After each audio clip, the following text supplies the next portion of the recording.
deep in the rugged mountains of Montana, where the wind carries secrets through endless valleys and the silence can drive a man to madness. Jake Morrison had built his life around routine. Every morning at dawn, he'd check his livestock, mend fences, and count his prized Yorkshire pigs that had made him the most successful farmer in Glacier County. But on this particular Tuesday morning in late October, when frost painted the grass silver and his breath formed clouds in the crisp air, Jake's world would shatter with a discovery that would haunt him forever. The pen gate hung twisted and broken, its heavy wooden planks splintered as if something massive had torn through them with violent force. 23 pigs, worth nearly $40,000, had vanished without a trace. Jake stood frozen, his weathered hands trembling as he surveyed the destruction. In 37 years of farming, he'd never seen anything like this. Bears didn't destroy pens this methodically, and wolves couldn't have taken this many animals in one night. Something else had been here, something that defied explanation. His first instinct was to call Sheriff Patricia Hendricks, but as Jake pulled out his phone, he noticed something that made his blood run cold.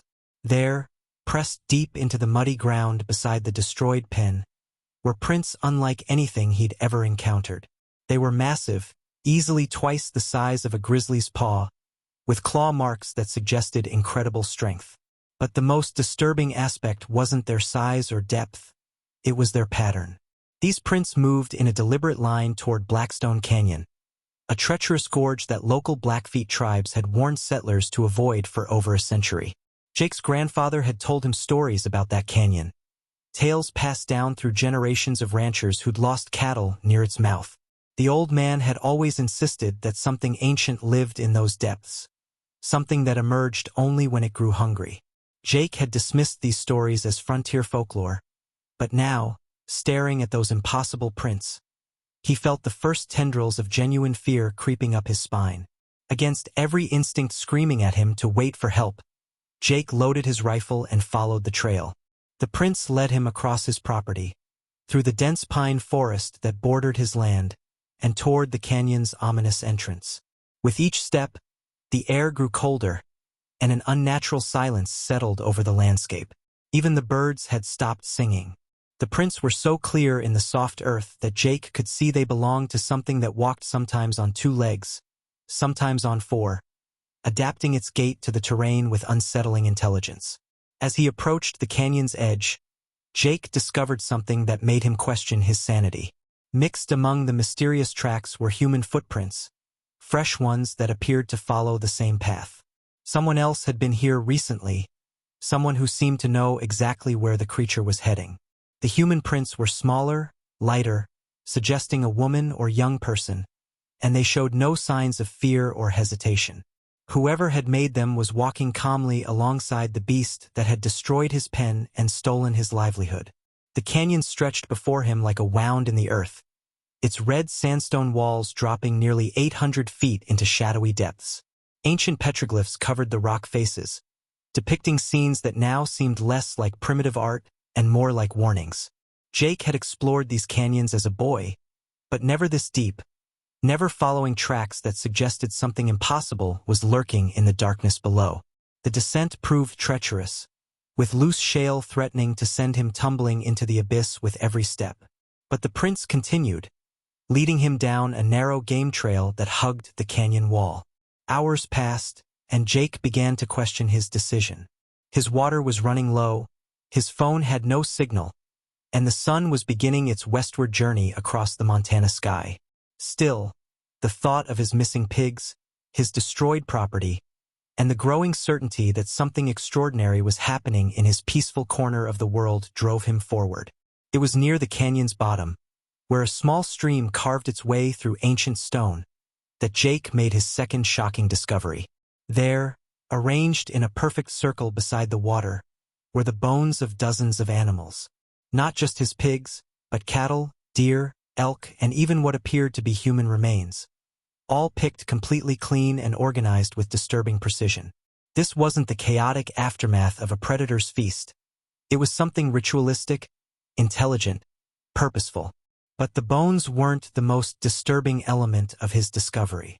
Someone had been caring for this grisly shrine, maintaining it with fresh flowers and small offerings. Candles had been lit and recently extinguished, their wax still soft in the cool canyon air. Jake realized with growing horror that he wasn't tracking a rogue animal.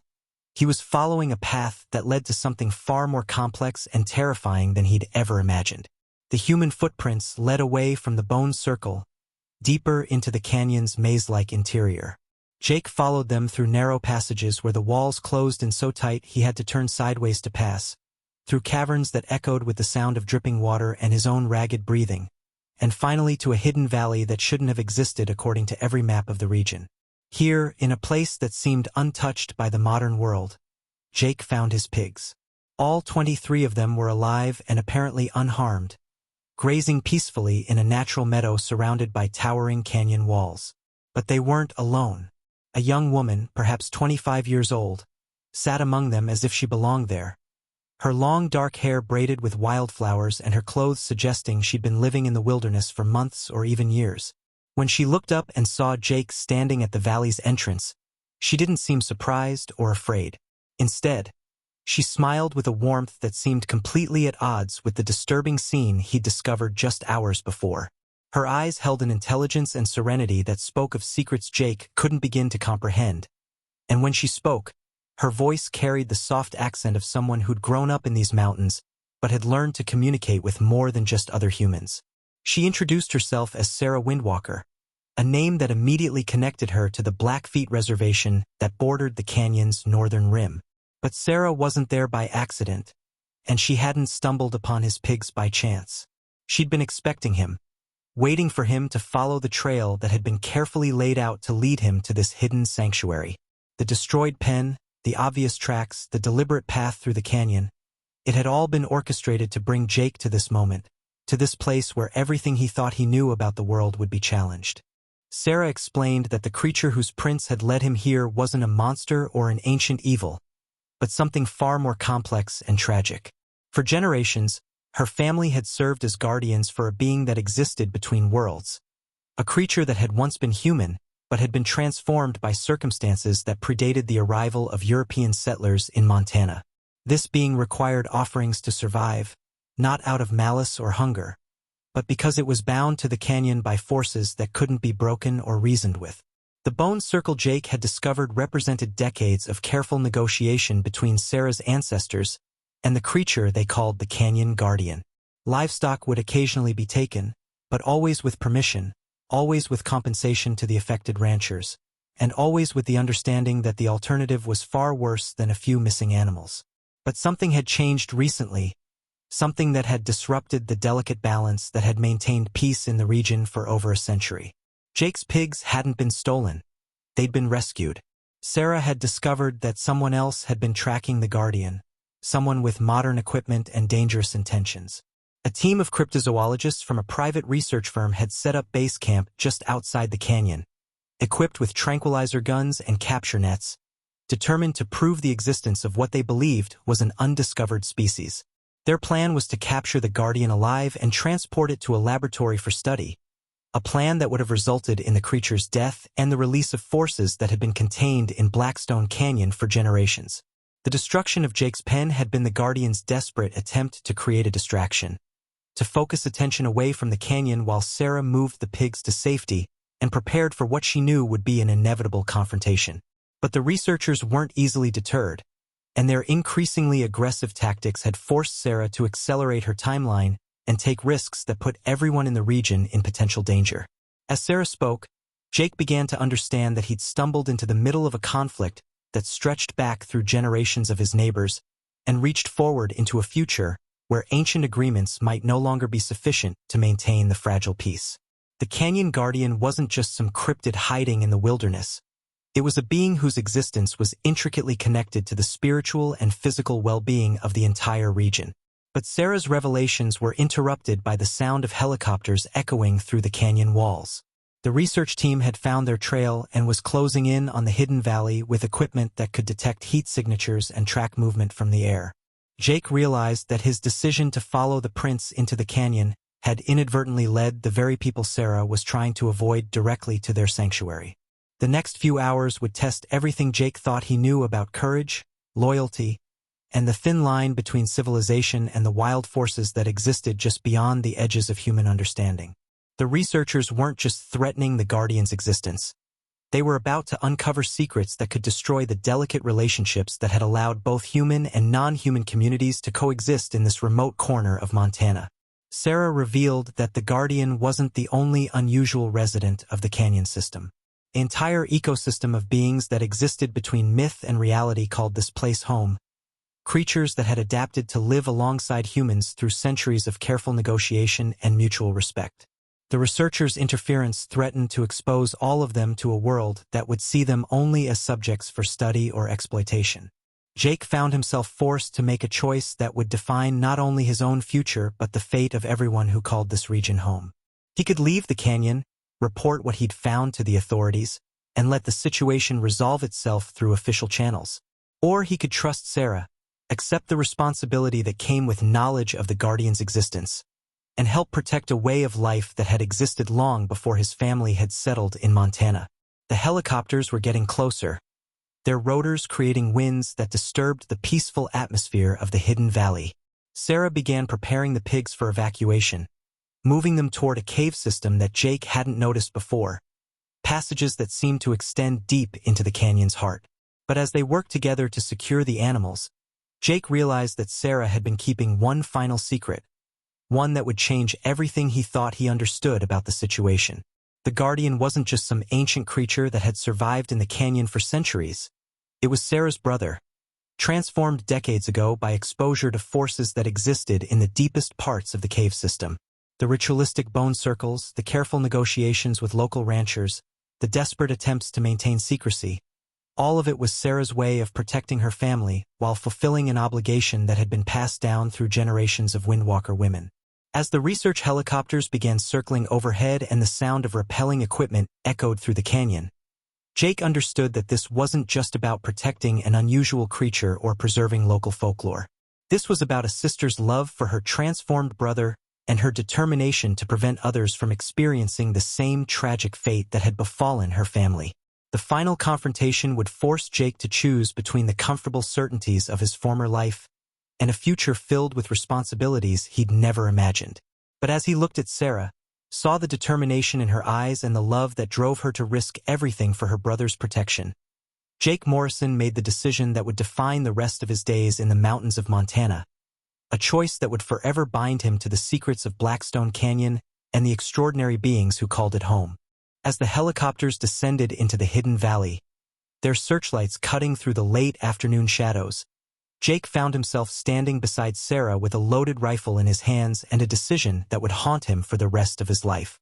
The research team rappelled down into their sanctuary with military precision, their leader, Dr. Marcus Chun, barking orders through a radio headset while his team spread out to surround the area where Jake's pigs grazed peacefully, unaware of the storm that was about to break around them. Sarah moved with calm determination toward the cave entrance where her brother waited, but Jake could see the pain in her eyes as she realized that decades of careful secrecy were about to be shattered by people who saw only scientific opportunity where she saw family. Dr. Chun approached them with his hands raised in a gesture of false peace, his expensive equipment recording every word as he spoke about groundbreaking discoveries and the advancement of human knowledge. But Jake heard only the hollow promises of someone who had never sacrificed anything meaningful for the people he claimed to love. The Guardian emerged from the cave system as the confrontation reached its peak, and Jake's first glimpse of Sarah's brother took his breath away. The creature stood nearly 8 feet tall, its body covered in thick fur that seemed to shift color with the changing light, but its eyes held an intelligence and sadness that was unmistakably human. This wasn't the monster Jake had imagined following through the canyon. It was a man trapped in a form that had been forced upon him by forces beyond anyone's control. A being who had retained his humanity despite the physical transformation that had isolated him from the world he'd once known. Dr. Chen's team raised their tranquilizer weapons, but Sarah stepped between them and her brother with a courage that Jake found both inspiring and terrifying. She spoke to the Guardian in a language Jake didn't recognize, words that seemed to calm the massive creature even as the researchers prepared to fire their darts. But Jake realized that Sarah's protection wouldn't be enough, that these people had come too far and invested too much to be deterred by one woman's pleas for mercy. The shot that changed everything came from Jake's rifle, not aimed at the Guardian or the researchers, but fired into the air with a sound that echoed through the canyon like thunder. In the sudden silence that followed, Jake Morrison found his voice and spoke words that surprised even himself. He told Dr. Chun and his team that they were trespassing on private property, that the Guardian was under his protection, and that anyone who tried to harm the creature would have to go through him first. But Jake's defiance only strengthened the researchers' resolve, and Dr. Chun revealed that they had already secured legal backing for their expedition, government permits that gave them authority to capture and study any undiscovered species they encountered. The bureaucratic reality of their situation hit Jake like a physical blow, as he realized that his property rights and personal convictions carried no weight against federal wildlife regulations and scientific research mandates. Sarah's response to this revelation showed Jake a side of her he hadn't seen before, a fierce determination that spoke of generations of women who had fought to protect their families against impossible odds. She led them deeper into the cave system, through passages that seemed to extend for miles beneath the canyon floor, to a place where the walls themselves seemed to pulse with an energy that made Jake's skin crawl and his rifle feel useless in his hands. Here, in a vast underground chamber lit by some kind of natural phosphorescence, Jake discovered the true scope of what Sarah and her family had been protecting. The Guardian wasn't alone in his transformation. Dozens of beings moved through the shadows, creatures that had once been human but had been changed by their exposure to something that existed at the very heart of the mountain itself. Dr. Chen's team followed them into the depths, but their equipment began malfunctioning in the strange energy field that permeated the underground chamber. Their night vision goggles failed, their communication devices produced only static, and their tranquilizer guns jammed when they tried to fire. Jake watched as the researchers' confidence crumbled in the face of forces they couldn't measure or understand, their scientific certainty replaced by the primal fear of men who had ventured into places they were never meant to go. The final confrontation came when Dr. Chun, desperate to salvage his mission, attempted to force one of the transformed beings into a capture net using an electric cattle prod. The creature's cry of pain resonated through the chamber with a sound that seemed to shake the mountain itself, and Jake felt something fundamental shift in the energy around them. The phosphorescent lights began to pulse faster, the walls themselves seemed to come alive, and Jake realized that they had crossed a line that couldn't be uncrossed. Sarah's brother moved to protect the attacked creature, his massive form interposing itself between Dr. Chan and the others. But the researchers' desperation had awakened something in the depths of the cave system that had been dormant for generations. Jake felt the ground begin to tremble beneath his feet as ancient forces stirred in response to the violence that had been brought into their sanctuary. The earthquake that followed lasted only minutes, but it sealed the researchers' fate and forced Jake to make the final choice that would define his future.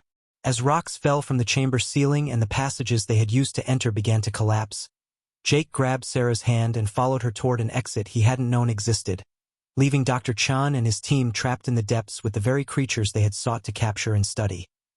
They emerged from the mountain 3 miles from where they had entered, exhausted and covered in dust, but alive and free. Jake's pigs had somehow found their own way out of the collapsing cave system, guided by instincts that seemed to understand the danger better than the humans involved. As they stood in the fading light of evening, looking back at Blackstone Canyon where smoke and dust still rose from the sealed entrances, Jake knew that his old life was over and a new one was beginning. Sarah explained that the cave-ins had been intentional, triggered by the Guardian and his companions to protect themselves from future intrusions, but that the researchers weren't dead, merely trapped in a part of the cave system where they would remain until the beings they had tried to capture decided their fate.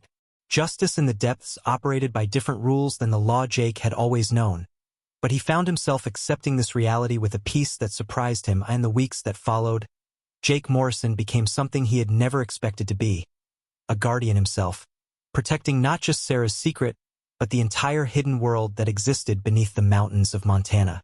His destroyed pen was rebuilt, his pigs returned to their normal routine, but Jake carried with him the knowledge that nothing in his life would ever be normal again. The official report listed Dr. Chen's team as missing in a cave-in during an unauthorized expedition, and the government permits they had claimed to possess were revealed to be forgeries created by a private research firm that had been seeking to profit from the discovery of new species. Jake's testimony as a local landowner helped ensure that Blackstone Canyon was designated as environmentally sensitive land, protected from future development or scientific expeditions. On quiet evenings, when the work was done and the sun was setting behind the canyon walls, Jake would sometimes see Sarah walking among his pigs, her presence a reminder of the extraordinary world that existed just beyond the boundaries of ordinary life. They rarely spoke about what had happened in the depths of the mountain, but Jake knew that he had found something in that hidden valley that was worth protecting, something that connected him to forces and relationships that most people would never understand. The canyon guardian and his companions remained in their sealed sanctuary, safe from a world that would never accept their existence, while Jake Morrison settled into his role as their unlikely protector. His life had been forever changed by following those mysterious prints into Blackstone Canyon, but as he looked out over his peaceful ranch and felt the mountain's ancient presence watching over him, Jake knew that some mysteries were worth preserving, and some secrets were worth keeping, no matter the cost. The wind still carried secrets through the valleys of Montana, but now Jake Morrison was one of the few who knew how to listen, how to understand, and how to protect the extraordinary beings who called the darkness home. His pigs grazed peacefully in their rebuilt pen, unaware that they had been part of an adventure that had changed their owner's life forever. While somewhere deep beneath Blackstone Canyon, the guardian watched over his transformed family and waited for the day when the world might finally be ready to accept the truth about what existed in the shadows between myth and reality.